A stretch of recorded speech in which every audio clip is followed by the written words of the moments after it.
Okay, so I'm going to try something different and put my picture up in the upper right hand corner. A little narcissistic here. We're going to work through some class 4 stuff here because I'm going to go pretty quick and I don't want to lose anyone during class, so I'll make a video here and go through some of the examples. So you can fast forward to the different examples, or maybe I'll make them separate files. I don't know. So anyway, we're going to work through some SolidWorks. The idea here is synthesis. We're going to do some graphical synthesis, and so we'll go through and do these two position displacement. And anyway, we'll work through them. Okay, so my picture's in the way here. We'll start out with a new SolidWorks part and show you a couple of features that maybe you don't know about, maybe you do. We'll create a sketch on the front plane, and I will use the tools and sketch tools to insert a picture. And let's see, I have those saved in a spot. You could save them yourself. You could do a screen capture, or you could do one of those little photograph things from a PDF and then save them. And I have mine under Notes and Files for inclusion in class. Here's example 1. We don't have to do this every time, and I won't do it for every example, but it's something that you really should do. Let's see, I think I need to move this picture of myself here. Can I move that somewhere? There you go. I've inserted the picture and it's active right now. We have some things over to the side. I kind of like to work in inches too, so I need to get out of the sketch just for a second. I'm sorry, I defaulted to millimeters. Let me go back to inches, and then I'll go back inside the sketch. So what we want to do is we want to scale this thing. It's not something we have to do, but it's something that for these examples, but it's something we want to do. So I'm going to try to zoom in there using the mouse roller button, and I'll zoom into right here, and I'll just do the best I can.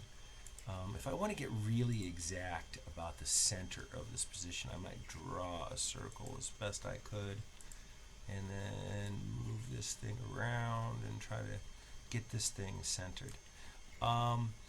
Chances are, most of the time when you're doing a tracing, you'll discover that the picture itself has some flaws to it, so it's usually good to tweak it. The default right there, it's pretty good. It came in at 7. I want to write down this number or just put it in my calculator. So 7.01402. I don't know. That's a little more precision than we really care about. I don't need that circle, by the way. Oh, maybe I'll leave it in there. No, none of this. No, actually, none of this is going to be necessary right here. So none of that stuff that I just made is going to be something that we're going to use. We're going to go back into the picture here. And let's say, okay, well, first off, I needed to scale it. Let me say that I want that to be 4 inches long. All right, so somehow I know it's 4 inches long. So I go back in here, I've dived into the thing. We noticed that lock aspect ratio. So we only have to change one of these numbers to get it to the thing that we want. So so if I wanted it to be 4, I will divide 4 by that number, right? So 4 divided by that 7 point whatever the thing was. And now I get like 0.5703. And I'll multiply that by this dimension. So 24.645, let's say 7 times. So I get 14.06, right? So I just go 14.06, boom. I've scaled it. I don't need to move it around. It doesn't really matter. So I'll go back and double check this right here. Once again, this is not something we have to do unless we knew what that dimension was, and we want to get it as close as possible, or we want to make some decision about the thing. Okay, so I'll zoom in this again, and you know, that where I picked isn't that bad of a spot. I don't really need, you know, I could move this around to try to see if I get like the center of the pixels or whatever. This is not an exact thing when you're doing it, but it's better not to just have some random number. So you look at this and you see, well, we got 3.98. Let's just make that 4 because we want to use the correct number. So now it's the correct number, and we don't need that circle anymore. We come back over to this one over here, and I grabbed it, and we trace over to it. And let me just do that circle thing again, because now I can, because it's there, it's going to help me try to figure out where the best position is. Like, let's say something right there. Okay, well, something I should have done. Okay, let me go back over to this spot right there. Okay, it didn't move, but let me fix that spot. Right, that is definitely in the center of that piece. So looking at this right here, we know this one also has to be 4 inches, and it's not. Okay, so right away we see that there's something wrong with the picture, right? Because that should, this circle should match up right there and only be able to change the angle. Then we also take a look at this angle right here. First off, it doesn't have, it could be just something random, but chances are somebody had like a actual number. See, that's really close to 80. So I think my impression is it should be 80. So I'll make it 80 degrees. And now I will measure what this was.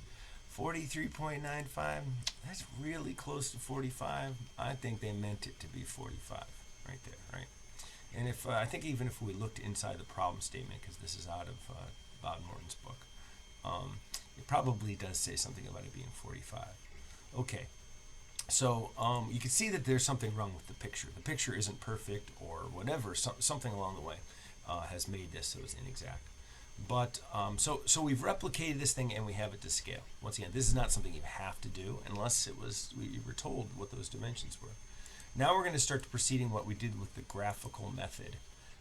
Probably do this in class. I put construction lines right here, and then I put another construction line right here. And I'm going to make those collinear with each other, right? So you can see how we've done what we essentially did in class. We drew a line through here. We also wanted to measure half the distance. So I'm going to put a little point right there at the midpoint right here. And if we want to measure that distance, I measure from here to here, and it's going to be 1.53. You notice that everything was defined already. So this is a number. We're going to make this driven. And also, that's not enough decimal places. We could adjust the decimal places in one of the control settings or the display settings. But let's just go ahead and pull this down for that. And there you go. 5 sig figs, pretty good, I think. Now, our method for designing a link here is to choose some point along this line.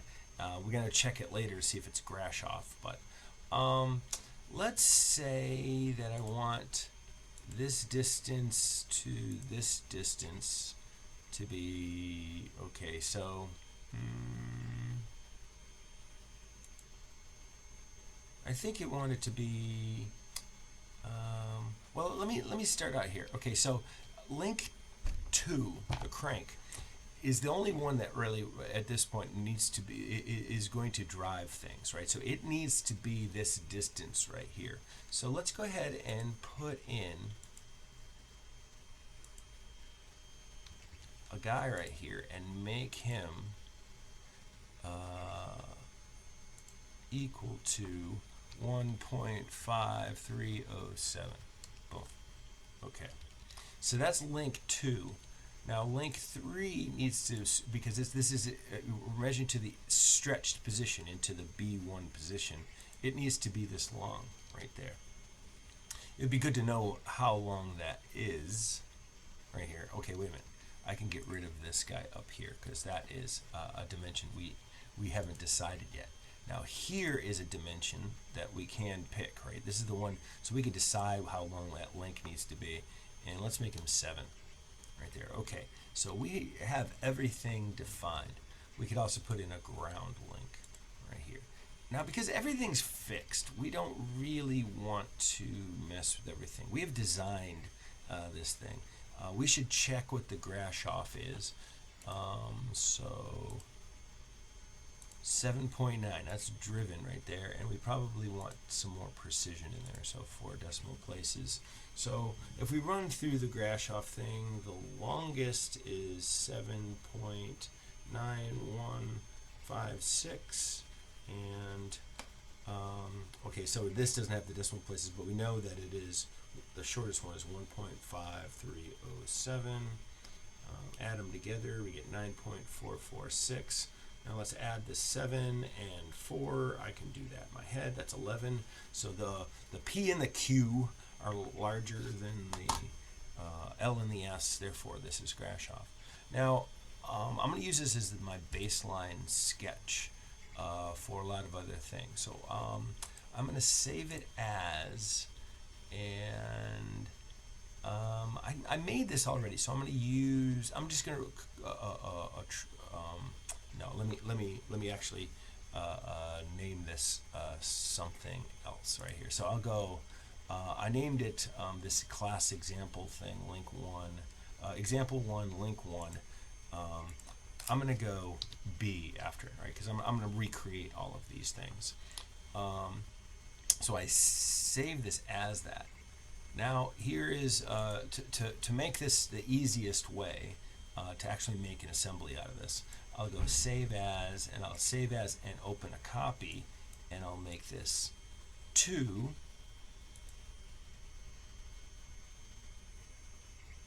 And then I'll do it again, save as a copy and open. Did I say save as a copy? I think I might have accidentally said. I'll double check myself here. 3. And then save as, and save as a copy and open, and make it 4. Let's see, do I still have all of these open? I should have 4 part files open. 1, 2, 3, 4. Okay, cool.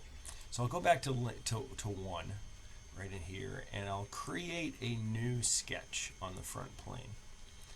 And then I'll use my handy dandy, I don't even know what to call this thing, a slot, I guess. And I'll make my ground link, which we consider link 1. And I'm going to pick some dimensions here in a second. I'm going to put some holes right here. And just based on the dimensions here, I want to make it kind of thin. So 0.375 is what I had chosen. And these holes, I'm going to make them 0.25, which make them a little kind of big for this, but they're just going to be useful to us. So that's all I need in that sketch. I grab a hold of the sketch and I make a part out of it, and there you go. Here's the ground link. I made it 0.1 as it seemed like it was a good, just a good dimension right there. So I'll save that, and then I'll do the same thing for all the other links. So this, I'll try to go faster in this. I'll make a sketch and do that. This is link 2, boom.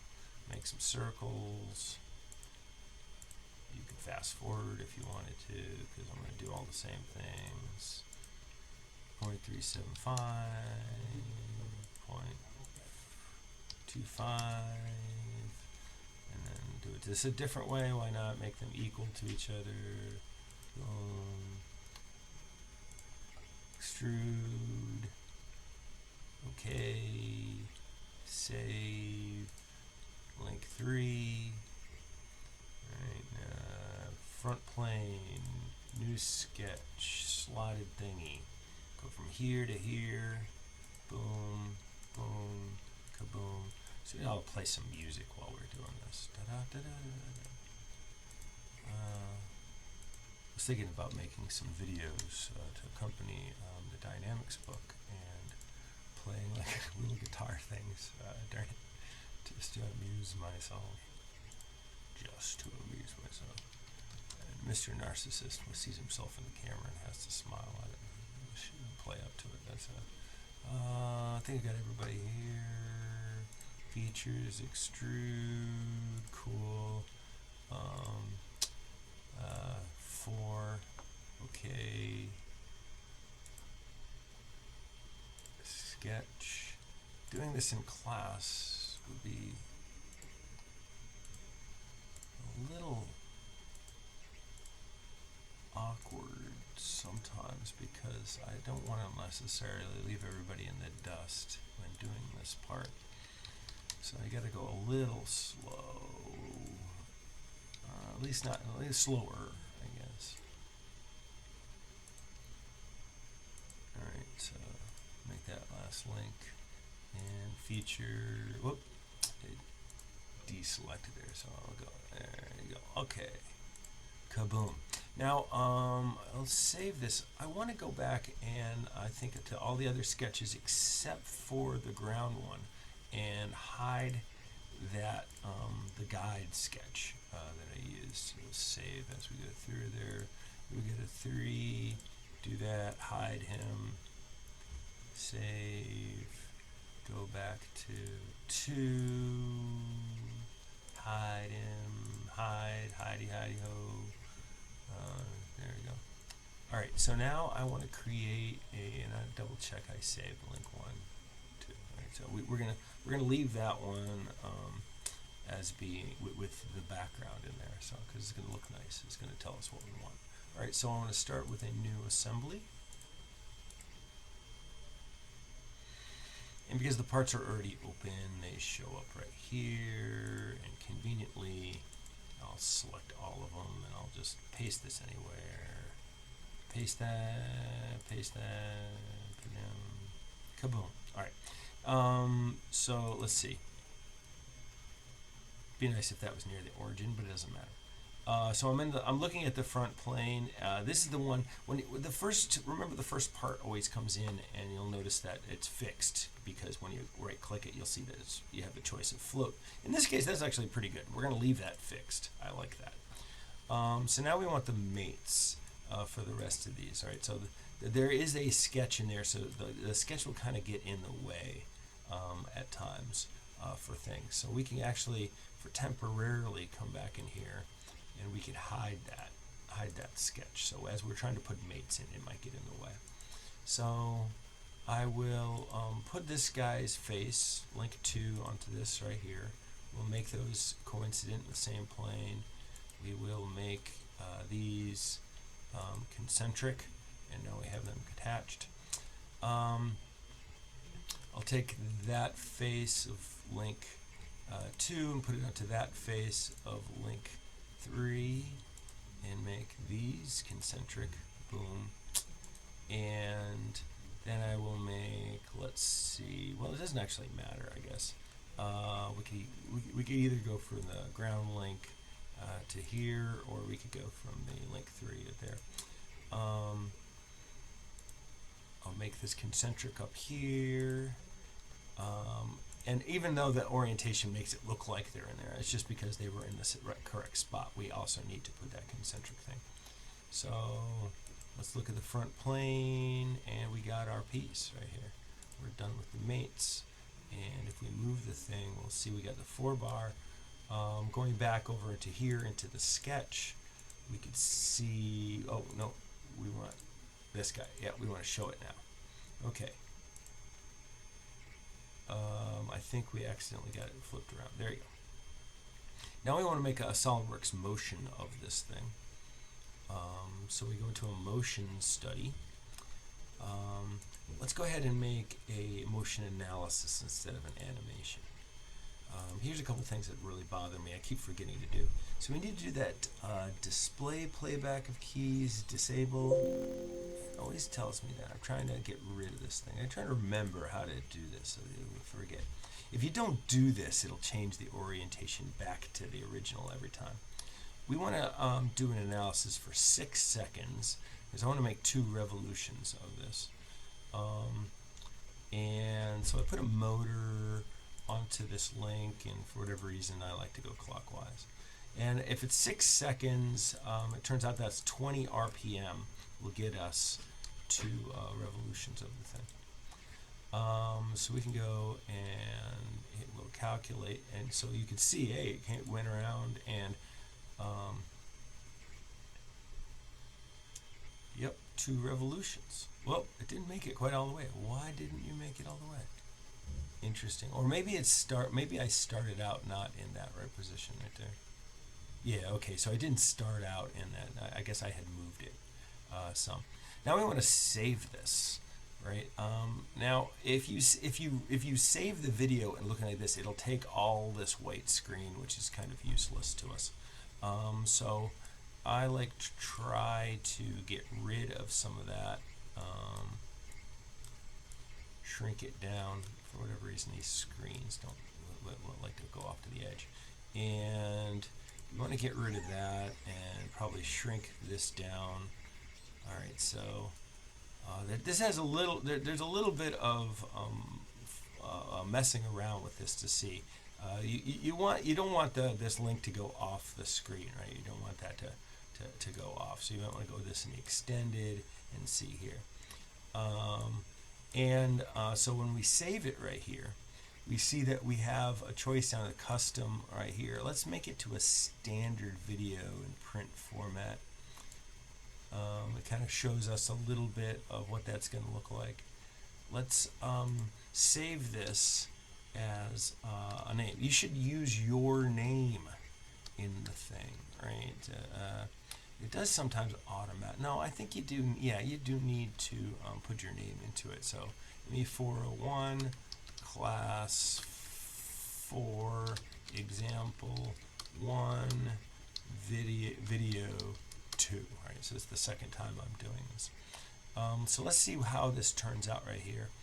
Some of these settings, sometimes you need to configure them, right? You can have, this is something you have to monkey with sometimes, something called aliasing. You have to be careful. The number of frames that you capture can sometimes make the thing look like it's going backwards because it's got the strobe light, blah, blah. See, this means they're making a strobe light.